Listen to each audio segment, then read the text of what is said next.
नोंथांमोनखौ गिबियावनो बयखौ बड' जब नेसनेलाव बरायना लाग्रोनाय जाबाय। लोगोफोर बे भिडिअ जोबोद गोनांथार भिडिअ जायफोर बिथांमोना स्टुडेन्ट एबा जोंहा माने जायफोर बिथांमोननिया अनलाइन एग्जाम जागोन बिथांमोननि थाखाय बियो जोबोद इम्परटेन्ट। जोंहा अनलाइन एग्जामा लोगोफोर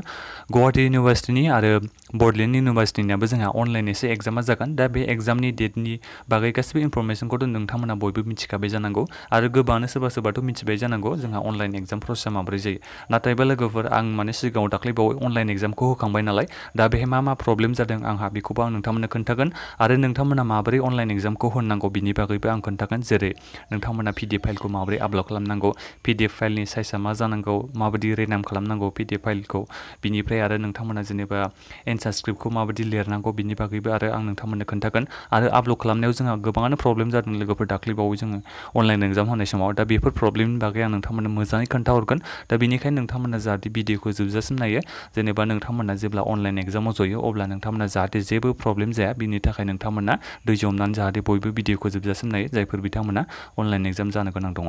दा लोगोफोर जोंहा गुवाहाटी इउनिभार्सिटि आरो बड'लेण्ड इउनिभार्सिटिनिया जोंहा अनलाइन एग्जाम जागोन नालाय दायो आं गिबियावनो गुवाहाटी इउनिभार्सिटिनिखौ खोन्थाग्रोनि। दा आङो लोगोफोर गुवाहाटी इउनिभार्सिटिनि अफिसियेल वेबसाइटआव दंफैखायो, नोंथांमोना बे लिंकखौ भिडिअनि डिसक्रिपसनाव मोननो हागोन। दा बेहाय नोंथांमोना नुदों जानांगौ नै OTBE जायखौ जोङो अपेन टेक्सट बुक एग्जामिनेसन होनो फुल फर्माव। दा बेहाय नोंथांमोना गाहायाव नुदों जानांगौ नै लार्न मोर, नोंथांमोना बे लार्न मोरआव थुना होबानो जाबाय। माखासे आं इम्परटेन्टखौ नोंथांमोननो खोन्थानि बेनिखायनो आं बेहाय थुना होदों लोगोफोर। दा नोंथांमोना बे गाहायाव फैबा नुनो मोनगोननो आन्डार ग्रेजुवेट आरो पस्ट ग्रेजुवेट बिथांमोननिया गासिबो अनलाइन एग्जाम जागोन। गाहायाव फैयोबा माखासे इनफरमेसन होदों, जेनेबा नोंथांमोननिया बे जुदि एग्जामाव अनलाइन एग्जाम जानाय समाव जुदि नोंथांमोना एन्सार स्क्रिप्टखौ आपल'ड खालामनो टाइमखौ हास्लाबाबा मा खालामनांगौ आं बेखौबो नोंथांमोननो खोन्थानि। गिबियावनोथ' नोंथांमोना एग्जाम जोबखांनायनि उनाव 1 घन्टा टाइमखौ नोंथांमोना मोनो एन्सार स्क्रिप्टखौ आपल'ड खालामनो थाखाय। ओमफ्राय नोंथांमोना एग्जामनि सिगां जेनेबा एग्जामा टाइमा जेनेबा 9टानिफ्राय आरोना जोंहा एग्जाम टाइमा 9टानिफ्राय जागोनबा अब्ला नोंथांमोना 8:30 माने 8:30आवनो नोंथांमोना कुइसन पेपारखौ डाउनल'ड खालामनो हायो। ओमफ्राय नोंथांमोना डाउनल'ड खालामनाय लोगो लोगो गावबागाव एन्सार स्क्रिप्टआव नोंथांमोना एन्सारखौ लिरनो हागोन। ओमफ्राय आपल'ड खालामनाया नोंथांमोना 1 घन्टा टाइमखौ आरो एक्सट्रा मोनबावगोन एग्जाम टाइमनिफ्राय। बे जाबाय इनफरमेसना मोनसे। दा फेल जायोबा जेनेबा आपल'ड खालामनो माबा मोनसे नेटनि प्रब्लेम माबा मोनसेसो जायो नालाय वेबसाइटआव। दा दाख्लैबाव गोबाङानो प्रब्लेम जादों, बिथांमोननिया आपल'डानो जायाखै थाबैनो, ओमफ्राय उनावहाय माने डेटआनो बारलांबाय आपल'ड बिथांमोना खालामनो हायाखै। दा बेबायदि प्रब्लेम जायोबा नोंथांमोनाबो माबायदि खालामनांगौ आं बेखौ नोंथांमोननो खोन्थानि। गिबियावनोथ' नोंथांमोना बे आपल'ड खालामबाय थानाय समावनो स्क्रिनशट लाबानो जाबाय मानि थाखाय बे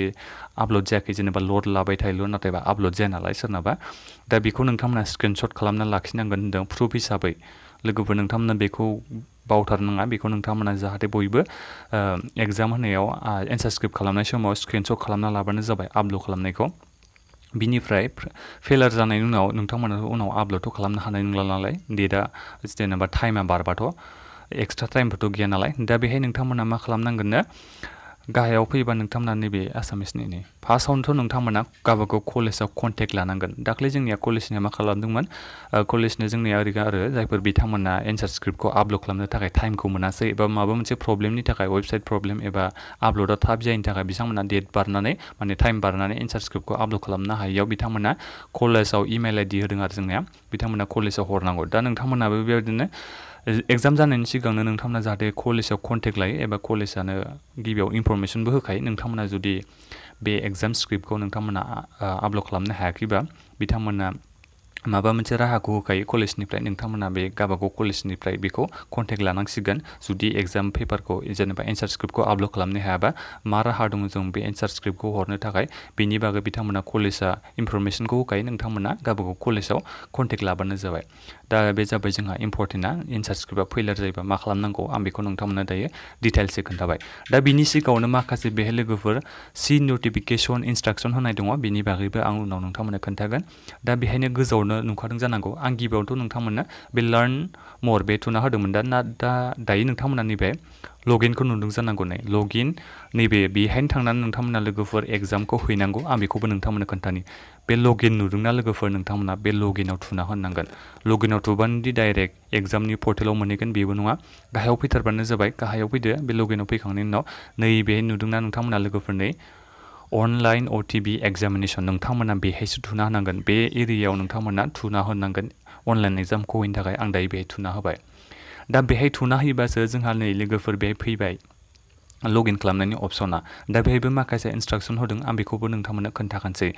नोङो जेनेबा रेजिस्ट्रेसन नाम्बारखौथ' गावबा गावनिखौ कलेजनि रेजिस्ट्रेसन नाम्बार माने नोंनि रेजिस्ट्रेसन नाम्बारखौ नोंथांमोना बयबो गोसोआव दं जाखागौ बे रेजिस्ट्रेसन नाम्बारखौ होनांगोन ओमफ्राय मबाइल नाम्बार नोङो जेब्ला रेजिस्ट्रेसन खालामदोंमोन कलेजाव बे समाव नोङो मा मबाइल नाम्बारखौ होदोंमोन बेखौ नोंथांमोना अनलाइनबो चेक खालामनो हायो एबा गोसोआवबो थाखादों जानांगौ सोरबाफोर ओमफ्राय बेहाय DOB माने डेट अफ बार्थ नोंनि जोनोम डेटआ मा बेखौ होदों नोङो रेजिस्ट्रेसन खालामनाय समाव माबे डेट अफ बार्थखौ होदों बेखौ होनानै नोंथांमोना लगइन खालामनो हागोन लोगोफोर इजिथार बिनिफ्राय लोगोफोर आपल'ड खालामनाय बे माखासे प्रसेस बावदों नै फार्स्टआवनोथ' नोंथांमोना एन्सार माने कुइसन पेपारखौ डाउनलड खालामबायना बिनि उनाव नोंथांमोना एन्सार शीट आपल'ड खालामनायनि अपसन फैगोन फार्स्टआव नोंथांमोना मात्र मोनगोन कुइसन पेपारखौ डाउनलड खालामनायनि अपसनल' फैगोन बिनि उनाव जेब्ला एग्जाम 9:30 जायो अब्ला नोंथांमोना माने बे एन्सार स्क्रिप्टखौ नोंथांमोना लिरनायखौ आपल'ड खालामनो थाखाय आपल'ड होननाय मोनसे लिंक मोनगोन नोंथांमोना बेहाय थांनानै आपल'ड खालामहैनो हागोन नोंनि बे लिरनाय एन्सार स्क्रिप्टखौ बेखौनो होदों लोगोफोरनि नोंथांमोननि थाखाय बिनिफ्राय लोगोफोर बे बुंदों मात्र 10 पेजेसल' होनदों बे नङा लोगोफोर नोंथांमोना 10टा पेजनिबो बारा लिरनो हायो बेहाय मात्र 10 पेजल' होदों आरो 10टा पेजाव नोंथांमोना लिरनो हायो होनना बुंदों नाथायबा नोंथांमोना 20 जाय माने बेसेबां जायो नोंथांमोना बेखौ लिरनो हायो मात्र नोंथांमोना बेखौल' गोसोआव लाबानो जाबाय आरो बे 10टा पेजानो जाया माने ना 20 जाया माने बे पेजखौ नोंथांमोना मोनसेल' सिंगल PDF फाइल खालामनानै आपल'ड खालामनांगोन आरो बे फाइलनि साइजआबो मात्र 5 MBनि खम जानांगोन 5 MBनि बारा जायोबा नोंथांमोना बेखौ आपल'ड खालामनो हानाय नङा आरो आं बेखौ नोंथांमोना बुंखायो लोगोफोर बे एन्सार स्क्रिप्टआथ' जोंना बुरजाबाथ' MBआथ' बिराद बारा जायोना बेखौबो नोंथांमोना कमप्रेस खालामनो हायो माने खम खालामनो हायो MBनि साइजखौ हाजारखि बुरजायानो जाया मानो नाथायबा लोगोफोर नोंथांमोननि बे फाइलनि साइजआ खमसे खमबाबो 4 MB नङाबा 3 MBनि साइजआव थायोबा नोंथांमोना बे मास्टारफ्रा एन्सार स्क्रिप्टखौ नायनो थाखाय मोजां जायो माने रोखा नुयो आरो बेखौ आं नोंथांमोननो खोन्थाहरबाय बेखौबो दा एग्जामनि सिगां 30 मिनिट्सनि सिगां नोंथांमोना कुइसन पेपारखौ डाउनलड खालामनो थाखाय अपसन मोनगोन बेखौ बुंखादों बिनिफ्राय 60 मिनिट्स नोंथांमोना माने 1 घन्टा समखौ एन्सार स्क्रिप्टखौ नोंथांमोना वेबसाइटआव आपल'ड खालामनो थाखाय टाइमखौ मोनगोन ओमफ्राय नोंथांमोना A4 साइज कपियाव लिरनांगोन बेखौ बे खोन्थादों दा आं नोंथांमोननो नैबे खोन्थादों बिथांमोना मबाइल माने स्केनखौथ' नोंथांमोना माने मबाइलजों खालामनो हाखायो बेखौथ' नोंथांमोना बयबो मिथिखागौ जानांगौ दा आं लगइन खालामनो माबोरै बेखौबो नोंथांमोननो खोन्थानि I एग्री नुदोंना नोंथांमोना बे I एग्रीआव थुनांगोन बे I एग्रीआव थुबायना बिनिफ्राय नैबे गाहाय नुदों जानांगौ नोंथांमोना प्रसिड बे प्रसिडआव थुनांगोन दा बे प्रसिडआव थुना होनाय लोगो लोगो लगइननि अपसना फैबाय लोगोफोरनि बे जाबाय जोंहा रेजिस्ट्रेसन नाम्बार नोंनि रेजिस्ट्रेसन नाम्बार बिनिफ्राय नोङो बे रेजिस्ट्रेसन खालामनाय समाव मा मबाइल नाम्बार होदोंमोन बेखौ नोंथांमोना होनांगोन बिनिफ्राय नोंनि जोनोम डेटआ मा डेट अफ बार्थ बेखौ होनानै नोंथांमोना बे साबमिटआव थुना होबानो नोंथांमोना लगइन जागोन नोंथांमोना गावबागाव लगइन खालामनानै ट्राइ खालामनानै नायबानो जाबाय दायो जुदि टाइमथ' जायाखै नालाय दा मक टेस्ट जाग्रोगोन लोगोफोर दा लगइन खालामनाय प्रसेसखौबो आं नोंथांमोननो खोन्थाबाय दायो आं बेक थांनानै एग्जामनि प्रसेसखौबो आरो माखासे आं नोंथांमोननो खोन्थाबावनि नैबे गाइडलाइन्स होनाय दङ लोगोफोर गुवाहाटी इउनिभार्सिटिनिफ्राय अनलाइन एग्जामनि बागै आं बेखौ नोंथांमोननो एसे खोन्थाबावनि दा बे माबानिबो खोथा दं नालाय एग्जामनि माखासे बे डिटेल्स होनाय दंबावो बेखौबो आं नोंथांमोननो खोन्थानि एन्सार स्क्रिप्ट आरो नोंथांमोननि जेनेबा एग्जामा बेसेबां मार्कनिबा बेसेबां सम मोनगोन बेखौबो बे होनाय दङ आं बेखौ नोंथांमोननो खोन्थानि आरो नोंथांमोना A4 साइज कपियाव माबायदि लिरनांगौ आं बेखौबो नोंथांमोननो खोन्थानि जेनेबा नोङो साबजेक्टथ' थायो नालाय साबजेक्टनि नाम थायो बिजनेस बाय बिजनेस जेनेबा नोंथांमोननि इक'नमिक्स थायो बे साबजेक्ट जाबाय इक'नमिक्सआ जोंना साबजेक्ट जाबाय साबजेक्टनि नेम ओमफ्राय बे इक'नमिक्सनि साबजेक्टनि क'डआ मा बेखौबो नोंथांमोना होनो नांगोन बेनिफ्राय नोंनि रेजिस्ट्रेसन नाम्बार ओमफ्राय रल नाम्बार ओमफ्राय बे इक'नमिक्सनि पेपारनि क'डआ मा बेखौबो नोंथांमोना होनो नांगोन बेखौ नोंथांमोना बे मोनब्रैखौ गोसोआव लाबानो जाबाय लोगोफोर बेखौ नोंथांमोना एन्सार लिरनाय समाव माने एन्सार स्क्रिप्टआव बे मोनब्रैया थाथारनो नांगोन नोंनि बे A4 साइज कपियाव बे जाबाय इम्परटेन्टआ आरो लोगोफोर नोंथांमोननो एन्सार स्क्रिप्टखौ आङो भिडिअनि डिसक्रिपसनाव होनानै दोनदों नोंथांमोना डाउनलड खालामना लाबानो जाबाय आं सिगाङावबो भिडिअ खालामखाबाय एन्सार स्क्रिप्टनि बागै नोंथांमोना सोरबाफोर नायाखैबा सिगांनि एन्सार स्क्रिप्टखौ माबोरै लिरनांगौ बिनि बागै आं भिडिअ बानायखादों नोंथांमोना बयबो जाहाथे नायहैबानो जाबाय भिडिअनि डिसक्रिपसनाव होनानै दोनदों आङो बै भिडिअनि लिंकखौ दा बे जाबाय जोंहा एग्जामनि बागै गुवाहाटी इउनिभार्सिटिनि बागै दा नोंथांमोना बयबो मिथिखाबाय जानांगौ आरो PDF फाइलनि नामखौ माबोरै लिरनांगौ आं बेखौ नोंथांमोननो खोन्थानो जेनेबा PDF फाइलाथ' नोंथांमोना साफायनाय लोगो PDF फाइल जानाय लोगो लोगो नामा बेलेगसो जायो नालाय दा बेखौ नोंथांमोना रिनेम खालामनांगोन रिनेम खालामनानै नोंथांमोना पेपार लिरनांगोन पेपार लिरनानै जुदि नोंथांमोननि पेपार क'डआ 1 बा नोंथांमोना मा लिरनांगोन पेपार लिरदो 501 बेबायदि लिरनानै नोंथांमोना रेनाम खालामनानै आपल'ड खालामनांगोन कुइसन पेपार माबाखौ एन्सार स्क्रिप्टखौ जुदि नोंथांमोना बेलेग नाम होलाबायोबा बेखौ बिथांमोना एक्सेप्ट खालामा माने आपल'डानो जानाय नङा नोंनि बे एन्सार स्क्रिप्टआ दा बेनिखायनो नोंथांमोना गोसोआव लाबानो जाबाय पेपारनि नामा जुदि नोङो फार्स्टआव इक'नमिक्स बा एग्जामनि पेपारखौ दा नोंसिना 5.1 बा अब्ला नोंथांमोना पेपार बिदि लिरदो पेपारल' लिरदो ओमफ्राय 501 होबानो जाबाय पइन्टनि जायगायाव नोंथांमोना 0 होनानै 1 होदो ओमफ्रायनो नोंथांमोना आपल'ड खालामबानो जाबाय बेबादिबा जेबो प्रब्लेम जानाय नङा आरो बेलेग जाथामला नाम होयोबा प्रब्लेम जागोन बेखौ नोंथांमोना गोसोआव लाबानो जाबाय दानिया फैदो जोंहा बड'लेण्ड इउनिभारसिटिनियाव आं बेखौबो नोंथांमोननो खोन्थानि बड'लेण्ड इउनिभारसिटिनिया माबायदि जागोन बेखौ नोंथांमोननो खोन्थानि लोगोफोर बड'लेण्ड इउनिभारसिटिनिया जोंनिया माबायावसो जायो मा होनो गुगोल ड्राइभआवसो बिथांमोननिया अनलाइन एग्जामा जायो लोगोफोर नोंथांमोना गावबागाव ग्रुप थायो नालाय कलेजनि ग्रुप बिथांमोना मास्टारनि ग्रुप एबा साबजेक्टनि ग्रुप थायो नोंथांमोना बे ग्रुपनिफ्राय बे लिंकखौ मोनगोन बे गुगोल ड्राइभनि लिंकखौ मोनगोन नोंथांमोना गुगोल ड्राइभआव थांनानै बे बड'लेण्ड इउनिभारसिटिया इजिथार माने गुगोल ड्राइभ लिंक मोनखायो नालाय बेहाय नोंथांमोना बे एन्सार स्क्रिप्टखौबो कुइसनाथ' मोनखागोन एखेयानोखा माबायावबो मोननो हागोन नोंथांमोना बे गावबागाव साबजेक्टनि वाट्सएप ग्रुप बानायदों नालाय बिथांमोना बे वाट्सएप ग्रुपआव नोंथांमोना कुइसन पेपारखौ मोननो हागोन ओमफ्राय बिनिफ्राय नोंथांमोना आपल'ड खालामनांगौआ गुगोल ड्राइभ बिथांमोना लिंक हरगोन नोंथांमोना बे लिंकआव एन्सार स्क्रिप्टखौ माने कुइसनखौ डाउनल'ड खालामखांनायनि उनाव नोंथांमोना बेखौ आपल'ड खालामनो थाखाय मोनगोन दा जा गाइडलाइन्सखौ होआखै गोदानै थांनाय बोसोरनि आं सिगाङाव बोरै जादों बेखौसो नोंथांमोना खोन्थाहरदों दा बिथांमोननियाबो इजिथार आरो बड'लेण्ड इउनिभारसिटिनिया इजिसिनसो दा भिडिअ बेखिनियानो लोगोफोर बेनो जाबाय जोंहा एग्जामा लोगोफोरनि माबानिया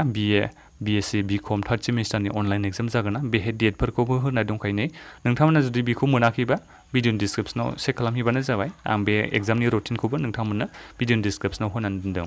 दा बे टाइमाबो होदों एक्जेक्टआनो बेहाय जेनेबा गुवाहाटि इउनिभारसिटिजों एखेयानो बेयो बड'लेण्ड इउनिभारसिटिनाबो एग्जामनि टाइमा जेनेबा बे होनाय दं एग्जाम्पल महरैसो आरो लोगोफोर बे एग्जामा माबा बे डाइरेक्ट होनाय नङा जेनेबा नोंथांमोननो खोन्थादोंसो माबोरै जागोन जेनेबा 8 AM to 9:30 जायो बे एग्जामा बे समाव जागोन नालाय नोंथांमोना अब्ला नोंथांमोना वेबसाइट एबा पर्टेलनिफ्राय बे बड'लेण्ड इउनिभारसिटिनि वेबसाइटनिफ्राय 7:50 आव नोंथांमोना माने कुइसन पेपारखौ डाउनल'ड खालामनो थाखाय अपसनखौ मोनगोन दा बिनिफ्राय नोंथांमोना बेखौ आपल'ड खालामनो थाखाय बेसेबां सम मोनगोन ना बेहाय नोंथांमोना नायनो हागोन ना 9:30 AM to 10:15 AM होमबा नोंथांमोननो गोबां सम होनाय जादों जा बेहायथ' एग्जाम टाइमा मात्र नै बे 1.5 घन्टाल' होदों आरो नाथायबा नैबे आपल'ड खालामनायनि थाखाय बेसेबां घन्टा होदों नोंथांमोना साननानै नायबानो जाबाय 9:30 to 9:30 सिम लिरबाय नालाय नोंथांमोना लिरनोबो हागोन बाराबो बिथांमोनाथ' नोंनि लिरनायखौथ' मिथिया नालाय 9:30निफ्राय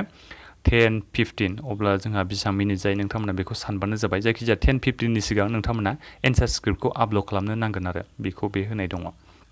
दा ओमफ्राय बेलासिनि थाखायबो होदों जेनेबा गावबागाव एग्जाम टाइमखौ नायबानो जाबाय नोंथांमोना बे होनाय दङ दा नोंथांमोना बयबो मिथिबाय जानांगौ जेबो प्रब्लेम गैला जानांगौ दा आङो नेक्स्ट भिडिअआव नोंथांमोननो माबोरै PDF फाइल बानायनांगौ आं बेखौ नोंथांमोननो खोन्थागोन मबाइलजों माबोरै स्केन खालामनांगौ आं बेखौबो नोंथांमोननो खोन्थागोन दा बिनिखायनो नोंथांमोना इम्परटेन्ट सानोबा जेनेबा प्रब्लेम जायाबा जेनेबा ब्लेक एन्ड वाइट जानांगौ नालाय एन्सार स्क्रिप्टआबो दा बेफोरखौ नोंथांमोना एसे मोजां मिथिनो हायो बिनि थाखाय आं नोंथांमोननो नेक्स्ट भिडिअ बानायना होगोन बिनिखायनो नोंथांमोना बयबो जाहाथे चेनेलखौ साबस्क्राइब खालामना लायो आपडेटखौ मोननो थाखाय आरो माबाफोर सोंनांगौ दङबा नोंथांमोना भिडिअनि कमेन्ट बक्सआव कमेन्ट खालामदो आरो नोंथांमोना गासिबो लोगोफोरनो जाहाथे भिडिअखौ शेयार खालामो गासिबो स्टुडेन्टफ्रा मोजाङै मिथिनो हायो बे अनलाइन एग्जामनि बागै दा बेखिनियानो लोगोफोर गोजोन्थों